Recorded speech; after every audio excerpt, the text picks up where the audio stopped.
What's up mga kadrea? Hindi ko na pala ipapakita sa inyo yung background ko.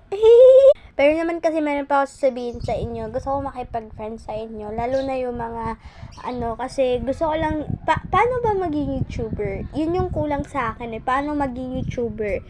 Kasi gusto ko maging YouTuber pero hindi ko yung magagawa. Kasi 'di ba? Kaya ng mga ibang tao, 4 million yung subscribers ko. Pero di pala. 4 subscribers lang pala. Pero walang M. Guys, nagtatanong lang ako sa inyo, magtatanong sana ako sa inyo, paano nga maging YouTuber or vlogger? Kasi, gusto ko maging katulad nila Ivana Alawi, nila ni Zainab Haraki, ni Rina Haraki, tapos mga iba't iba pang mga YouTuber sa mundo. Kasi nakikita ko sa kanila, meron silang 18k or 18.2 million subscribers. Gusto ko yun.